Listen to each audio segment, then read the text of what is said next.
শিক্ষা জাতির মেরুদণ্ড, শিক্ষা ছাড়া কোনো অগ্রগতি সম্ভব নয়। অজ্ঞতা অন্ধকারের সমতুল্য, সমাজের জন্য তার শিক্ষার আলো দরকার। প্রত্যেক ফাঁকে বাস ফোন দিছে। ফোনটা ধর বান্ধবী।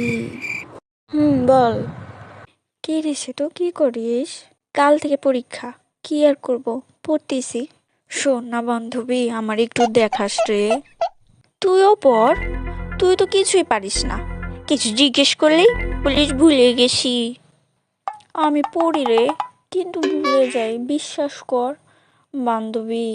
আমারে না দেখালে আমি ফেল করবো রে। আমার বিয়ে ঠিকঠাক, ফেল করলে মান সম্মান থাকবে না দোস্ত। ঢং, বিয়ে নিয়ে এত টেনশন, পড়া নিয়ে যদি তোর টেনশন থাকতো তাহলে ঠিকই পড়া মনে থাকতো। দোস্ত একটু দেখাস রে, আমি তোকে পুরো এক প্লেট ফুচকা খাওয়াবো। দেখাবো নি, রাখ তো রাখ, ফোন রাখ। অনেক পড়া লাগবে, ফোন রাখ। টপার বান্ধবীকে একটু ফোন দেই, দেখি। হ্যালো সাথী, কি পড়ছিস রে? সবই পড়ছি অল্প অল্প। এত পড়া লাগে নাকি? অল্প পড়লেই আমার হয়ে যায়।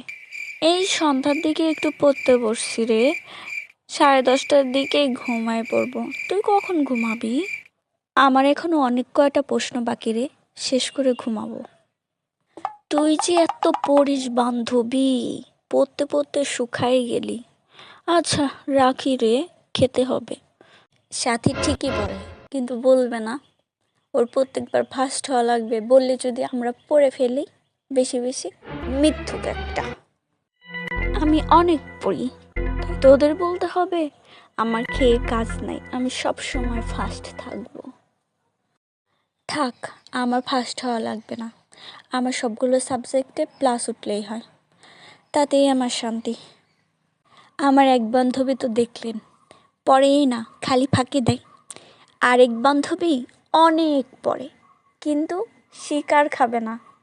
আপনাদের বান্ধবীরা কেমন, কমেন্টে জানিয়ে যাবেন কিন্তু।